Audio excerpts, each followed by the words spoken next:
Hello toi, on se retrouve dans une nouvelle vidéo avec un format un peu différent. Je te propose de tester des nouvelles habitudes. En fait, j'ai fait un call avec une copine business, on va dire, enfin bref, une copine entrepreneuse et on s'est rendu compte qu'il fallait qu'on ancre des nouvelles habitudes dans notre vie. Et je me suis dit, bah pourquoi pas en faire une vidéo un peu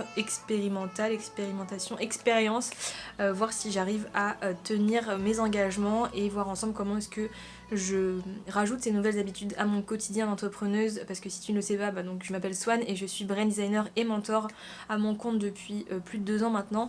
Et du coup voilà, j'ai un quotidien de businesswoman assez chargé, assez rempli entre la compta, l'administratif, les clients, les offres, la création de contenu sur YouTube comme tu me vois là, sur le podcast, Instagram, bref. Beaucoup de choses à gérer et du coup j'en profite pour te présenter ceci. C'est donc ma roadmap, la roadmap de ma vie, les objectifs, la vision, ce que j'aimerais atteindre avant mes 30 ans, donc dans 5 ans, en 2026. On va voir si j'arrive à tenir et si je suis toujours présente sur YouTube d'ailleurs. Donc j'ai essayé de schématiser tout, mon objectif de vie, ma vision pour mon futur, etc. Et ensuite, comment est-ce que je fais aujourd'hui pour atteindre step by step cet objectif, cette vision. Donc j'ai listé mes objectifs, ma vision, vie pro, vie perso, la réussite, qu'est-ce que c'est pour moi. Si tu veux t'aider pour cet exercice et le refaire chez toi, je te recommande un épisode de podcast de Mylan, je te mettrai ici le numéro, je sais plus c'est le combien, je te mettrai aussi tout en barre de description, et mon épisode de podcast, donc du côté de chez Swan, j'ai fait une interview positive avec Thomas Burbidge, je te mettrai ici, c'est l'épisode numéro 13 je crois, et justement il expliquait comment, en quoi c'était important d'avoir une vision pour son business, définir sa vision, sa situation actuelle et tracer le chemin pour atteindre son objectif. Donc voilà, j'écris un peu tout ça, ma journée de rêve, ma journée type idéale, quels sont mes objectifs et surtout qu'est-ce qu'il faut que je mette en place pour les atteindre. Donc il y a notamment le fait de mieux me connaître, le fait de kiffer ma vie parce que je me rends compte que je ne prends pas assez de plaisir à savourer ma jeunesse et faire ce qui me plaît, même si je fais déjà ce qui me plaît avec mon business, c'est déjà génial. Mais voilà, j'aimerais bien faire d'autres choses, expérimenter, développer un business rentable et autonome, puisque mon objectif c'est que mon business soit au service de ma vie et pas l'inverse. J'ai pas envie de travailler comme une malade pour que mon business fonctionne. Et j'ai noté ici avec ma magnifique typographie fait maison, lettering, absolument affreux. Vivre et faire vivre des expériences, c'est ça que j'ai vraiment envie de faire toute ma vie jusqu'à mes 30 ans, du coup ce que j'aimerais atteindre. Et pour ce, il faut que... et pour ce faire, il faut que je prenne plus soin de moi, que je prenne du temps pour moi, mais aussi pour les autres, enfin plutôt avec les autres. Voilà, profiter de ma jeunesse et voyager plus dès qu'on le pourra, parce que je ne voyage pas assez par rapport à ce que j'aimerais faire. Et je sais que pour pouvoir vivre toutes ces expériences, il faut que j'ai une forme de stabilité dans ma vie, sinon je n'y arrive pas tout simplement. Et donc pour ça, comme je l'ai dit, il faut que j'ai un business au service de ma vie. Et mon objectif cette année en 2021, c'était d'atteindre plus de 3 000 € de chiffre d'affaires par mois, de chiffre d'affaires je précise, d'avoir 3-4 offres grand maximum, et la création de contenu, parce que comme tu peux le remarquer, je pense c'est ce que j'adore faire au quotidien, que ça soit par YouTube, là, en vidéo comme ce que tu vois là, en format audio, en podcast, en Instagram, visuel, bref, plein de façons différentes. Et du coup, pour pouvoir mettre en place toute cette vie de rêve et faire tout ce que j'ai noté, il faut que j'ancre des nouvelles habitudes dans mon quotidien d'entrepreneur. Et du coup, ça passe par des habitudes comme tout ce qui va être morning routine, voilà, des routines, des guidelines de ma vie. Et donc j'ai noté ça, je vais te les mettre ici si tu as envie de t'inspirer. Donc la première habitude que j'aimerais mettre en place, c'est me lever à 8h à peu près. Évidemment si c'est 8h05 c'est pas très grave, mais voilà, vers 8h tous les jours, parce que souvent je mets mon réveil à 8h30, 8h25, 8h30, et puis je me rendors, je me dis je vais me laisser un petit peu plus de temps quand même et tout, et après je me lève, il est 9h et je suis en mode oh non merde, je cours partout, je culpabilise, je suis frustrée, enfin bref. Donc me lever à 8h, premier objectif. Ensuite j'aimerais beaucoup, avant de commencer à travailler, à faire quoi que ce soit, me lever, me bouger les fesses et aller marcher dehors, prendre l'air et écouter de la musique, parce que je sens qu'une fois que j'ai marché, que j'ai mis mon corps en action, je me sens beaucoup plus réveillée et la journée passe beaucoup plus facilement, on va dire. Donc voilà, me balader, sortir dehors, regarder un peu Paris, même si évidemment je préférerais me balader dans un dans un bois, dans un parc ou dans mon jardin, mais bon, pour l'instant c'est Paris. Ensuite j'aimerais beaucoup arriver à lire au moins 5 pages par jour d'un livre minimum. Voilà, prendre le temps juste de lire les livres que j'ai jamais le temps de lire parce que je suis tout le temps en train de courir partout. Ensuite j'aimerais beaucoup plus faire du journaling et de la gratitude parce que j'ai plein de carnets par-ci par-là, mais à chaque fois je les ouvre qu'une fois tous les 36 du mois, donc voilà, vraiment vider un peu mon cerveau. Et bon, après il y a tout ce qui est santé, j'aimerais beaucoup plus manger sain, faire du sport, etc. Donc garder une routine de 3 séances de sport par semaine minimum, si j'arrive à plus pourquoi pas. Et je vais continuer cette routine là. Et le dernier point, la dernière nouvelle habitude que j'aimerais vraiment ancrer et qui va être la plus dure je pense, ou une des plus dures, c'est d'arrêter les écrans à 23h. Plus d'écran, plus de télé, plus de téléphone, plus d'iPad, rien du tout. À partir de 23h, c'est juste des livres, du dessin, de l'audio à la rigueur, j'en sais rien, voilà. Faire du rangement, bref. Pas d'écran, et ça va être très très dur parce que souvent je me perds sur TikTok, Instagram, bref, c'est un enfer. Donc voilà pour mes nouvelles habitudes, on va voir ensemble dans cette vidéo si je vais y arriver, et je te souhaite un bon visionnage.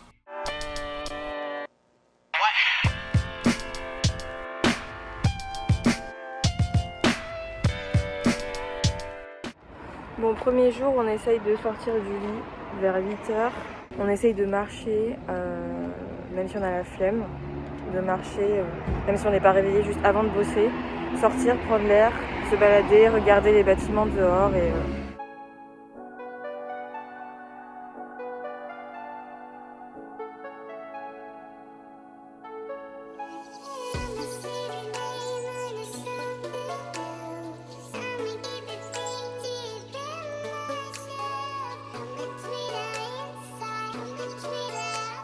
Combien il fait 3 degrés.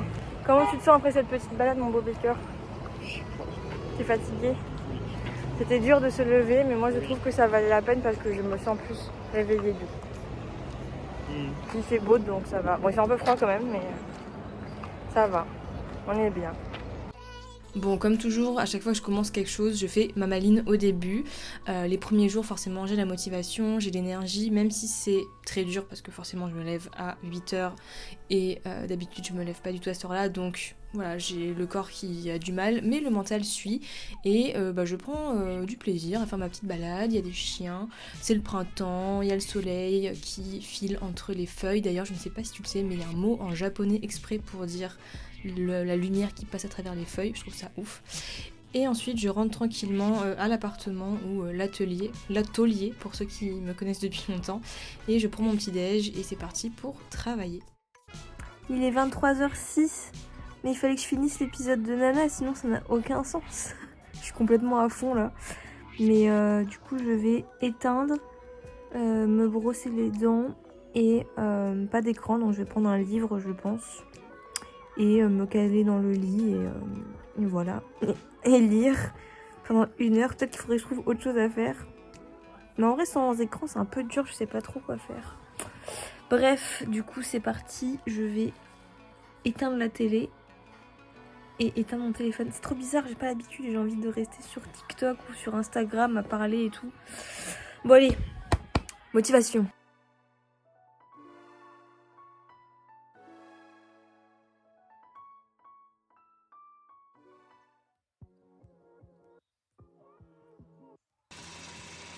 Bon, tu vas vite le comprendre, j'ai enchaîné les matinées comme ça à me balader, sortir, redécouvrir les rues de mon quartier, et je t'avoue que c'était assez agréable puisque j'ai l'impression qu'une fois que mon corps en fait il est activé, il a marché, il s'est mis en action, je suis beaucoup plus efficace pour me mettre au travail et j'ai beaucoup moins la tête dans... voilà. Et du coup ça m'a vraiment pas mal aidé, j'avais l'impression d'être beaucoup plus productive et voilà, j'avais une journée qui se passait de façon beaucoup plus fluide, mais évidemment rien ne se passe jamais comme prévu, tu vas le voir par la suite. Salut.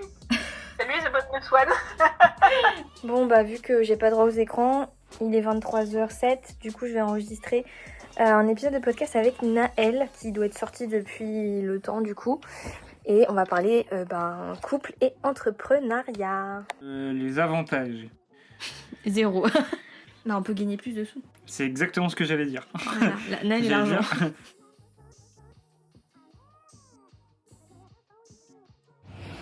Mon petit mood du jour, il fait froid. J'ai la tête complètement dans le cul. Je suis encore en train de rêver à moitié. mais ça me fait dégourdir les jambes. Par contre, ce matin, c'était un peu dur parce que je crois que j'ai accumulé de la fatigue dans la semaine et j'avais pas du tout envie de sortir du lit, j'ai un peu traîné. Mais bon, finalement, j'ai réussi à sortir. On va dire que c'est plutôt bon. On va voir si j'arrive à tenir parce que bon, déjà aujourd'hui, c'était un peu plus dur que les autres jours. Cette tête. J'ai envie de continuer une cuisine. Mais il est 23h01. Qu'est-ce que je dois faire, Naël? Ah, je sais pas, moi c'est toi, hein. T'es une adulte. C'est chiant. Pourquoi? Pourquoi quoi? Pourquoi je dois être une adulte? Parce que... Ça me saoule. Ça c'est très drôle parce que je me suis rendu compte au bout de 2-3 jours qu'en fait j'avais complètement zappé de mettre en place l'habitude du journaling, d'écrire voilà, quelques pages par jour, d'écrire des gratitudes, raconter ma vie ou autre, et au final j'ai l'impression que ça m'aide aussi pas mal quand j'ai envie en fait, parce qu'il y a des jours où j'ai pas envie, mais quand j'ai envie d'écrire, ça m'aide énormément à vider mon cerveau, me confier un peu, raconter ma vie et faire un petit bilan sur où j'en suis en ce moment. Donc c'est vraiment hyper agréable, mais il y a des jours comme ça où j'ai juste pas envie. Il y a des fois où j'ai zappé, il y a des fois où à la place je me suis focus sur le fait de lire, et comme tu peux voir je lis un livre très très intéressant de Tony Robbins, et j'ai testé une application Endel. Bon, au final j'ai pas trop accroché plus que ça, mais c'était intéressant, ça fait des musiques en fonction de ton flow, ce que tu fais, est-ce que tu fais du sport, est-ce que tu marches, ça analyse un peu où t'en es, et si t'as une Apple Watch c'est encore plus pratique, mais évidemment je n'en ai pas, donc bon, j'ai abandonné, mais c'était hyper intéressant, je te recommande de tester. On est jeudi 15 avril, je crois, je sais même plus.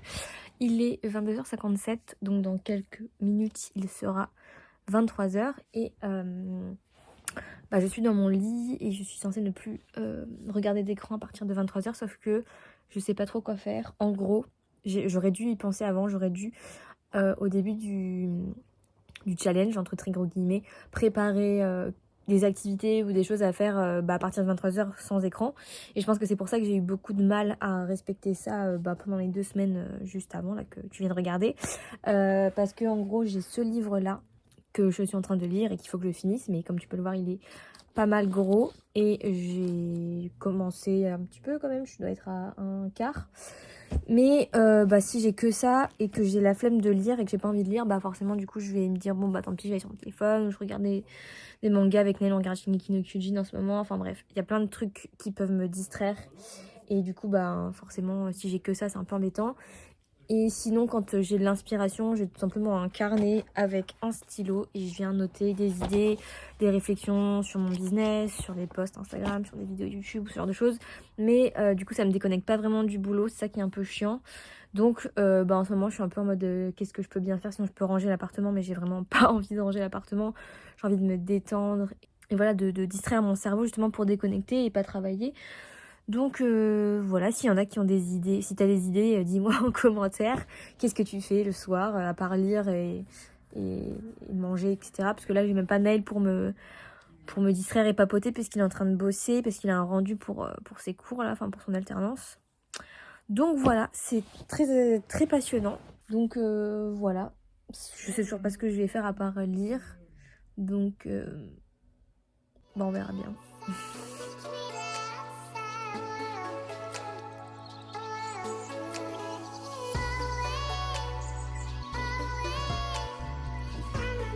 C'est l'inconvénient d'avoir un matelas au sol, il faut le pousser parce que tu bouges et du coup c'est pas pratique du tout.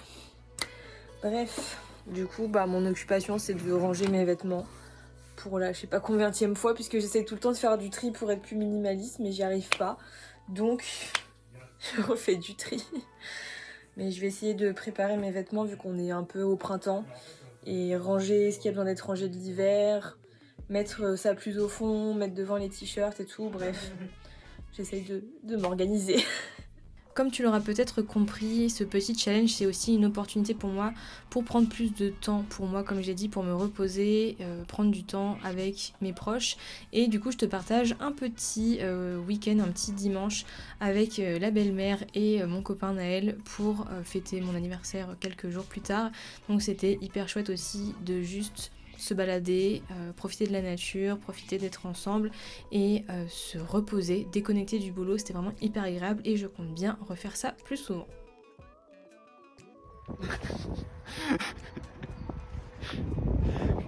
Tu rigoles pas? Tu rigoles. Bon, c'est l'heure de se poser pour un petit bilan sur mes routines, mes tentatives de routine et mes nouvelles habitudes. On est lundi, combien déjà? J'ai oublié 19. Lundi 19 avril, et donc ça fait 2 semaines et quelques, je sais même plus, que j'essaye de mettre en place mes nouvelles habitudes. Je pense que je suis sur la bonne voie et il y en a qui commencent bien à se mettre en place et il y en a j'ai vraiment du mal, donc je vais faire un petit bilan avec toi et te partager mes petits conseils pour arriver à se motiver pour suivre ses habitudes. Je reprends mes notes, ma roadmap. L'habitude de se lever vers 8h, on n'est pas trop mal. Bon, sauf ce matin, je me suis vraiment levée à 8h30 parce que j'étais éclatée ce week-end. Je suis fatiguée le week-end parce que je me couche trop tard. Mais j'arrive de mieux en mieux et je pense parce que aussi il fait beau et que le soleil se lève de plus en plus tôt. Mais ça c'est pas trop un problème et j'arrive de mieux en mieux parce que vraiment je réfléchis plus. Je me lève, je prends ma température, je sors du lit, je réfléchis pas et je me mets en mode automatique. La marche, je pense que je vais plutôt faire que les jours où j'ai pas sport, donc le lundi, mercredi et vendredi, et comme ça je fais mon sport le mardi, jeudi et samedi, comme ça me fait une alternance un peu des deux. Et le fait de sortir avec vraiment de la musique, et une fois que je suis un peu plus réveillée, un podcast est vraiment pas mal. Ça m'évite de trop réfléchir dès le début, donc c'est pas mal du tout. La lecture, c'est un peu... ça dépend, parce que je crois que j'ai la flemme de lire mon livre actuel, mais du coup je lis des newsletters qui sont en retard et que je dois lire depuis des mois. Donc en vrai ça se fait pas mal. Le journaling et la gratitude, c'est une des routines qui est un peu plus compliquée à mettre en place. Parce que je pense j'ai trop de carnets, j'ai trop de sources différentes de journaling. J'ai aussi mon espace Notion, j'ai pas mal de choses. Donc je pense que c'est quelque chose qu'il faut que j'arrive à ancrer dans ma routine, soit pendant que je prends mon petit déj, soit pendant que je fais quelque chose, et que je définisse vraiment ça parce que j'ai un peu du mal. Peut-être pas le matin aussi. Je l'ai déjà fait un moment spontanément le soir. Et ça me permet de faire aussi un petit bilan de la journée, donc je vais continuer à tester et puis je te tiendrai au courant sur Instagram, donc n'hésite pas à me suivre. Et voilà, celle qui me donne le plus de fil à retordre, c'est l'habitude d'arrêter les écrans après 23h parce que je pense que justement vers 22h, 23h, la digestion a un petit peu plus avancé et je me sens un peu créative, j'ai envie de noter des trucs, de faire des choses, de regarder, de consommer du contenu sur YouTube, me former à des trucs, je sais pas pourquoi à cette heure-là, mais bon bref. Donc j'ai beaucoup de mal à ne rien faire et comme je l'avais dit dans la vidéo aussi, je m'étais pas mis de tâches que je pouvais faire pour remplacer les écrans. Donc je me retrouvais à devoir lire un livre où je savais pas trop quoi faire, j'étais là en mode super, j'ai pas d'écran, qu'est-ce que je fais? Donc il faudrait que je trouve des alternatives ou que je ne me mette pas cette contrainte là. Donc à voir, celle-là pour le coup j'ai pas trop réussi. Mais pour le reste je suis quand même assez contente et vraiment le fait là qu'il fasse beau et que je me force à sortir avant de travailler, avant d'attaquer ma journée, ça m'aide vraiment beaucoup à ne plus avoir mal à la tête parce que souvent j'ai mal à la tête vers 17-18h parce que j'ai passé la journée devant l'écran et que j'ai pas pris de pause et que je suis pas sortie me balader, prendre l'air. Donc voilà, ça c'est vraiment pas mal du tout. Je te recommande d'essayer aussi à fond, juste marcher même 5 minutes pour faire une petite course ou pour, j'en sais rien, juste marcher en bas de chez toi. Quel conseil je pourrais se donner pour les habitudes? Je pense que moi ce que j'ai pas assez fait aussi, c'est vraiment il faudrait que je m'encadre ce truc et que je me fasse des petites fiches, des petits post-it, que je m'imprime des trucs sympas, illustrés, brandés, peu importe, pour les mettre partout dans mon appartement pour me rappeler pourquoi est-ce que j'ai mis ces habitudes en place et que ça me motive. Ou que je trouve un moyen de gamifier le truc. Là j'ai déjà trouvé, comme je t'ai montré sur Notion, une petite technique pour mieux visualiser la progression dans la journée et avoir plus de satisfaction une fois que j'ai fini les tâches. Bon, vu que la vidéo fait déjà plus de 20 minutes, je vais essayer d'aller vite, mais en gros, je me suis approprié un petit template que j'ai trouvé sur internet, je te mettrai tout en barre de description, et donc c'est un template Notion que je suis venue un petit peu adapter à ma sauce pour faire un rituel matinal. Comme tu peux le voir, je viens cocher au fur et à mesure de la journée les tâches que j'ai à faire, et ça vient me mettre un pourcentage, une progress bar, et comme ça je vois à la fin de la journée si j'ai réussi à accomplir mes tâches, tout simplement. Donc on va continuer à tester ça. Et sur ce, bah écoute, je vais te laisser. C'est une vidéo un peu chelou parce que j'ai pas l'habitude de faire des vidéos comme ça. Dis-moi ce que tu penses de tout ça en commentaire, si t'as des idées, si t'as des habitudes que toi tu mets en place dans ta vie d'entrepreneur. des choses que t'as essayé qui marchent pas, des conseils pour moi, je prends évidemment. Et voilà, que dire de plus, je ne pense rien d'autre. Je te souhaite dans tous les cas une très très belle semaine et je te dis à très vite sur cette chaîne YouTube ou sur Instagram, ou sur mon podcast ou sur ce que tu veux. Et n'oublie pas que chaque individu peut avoir un énorme impact sur le monde, donc rêve en grand. Salut!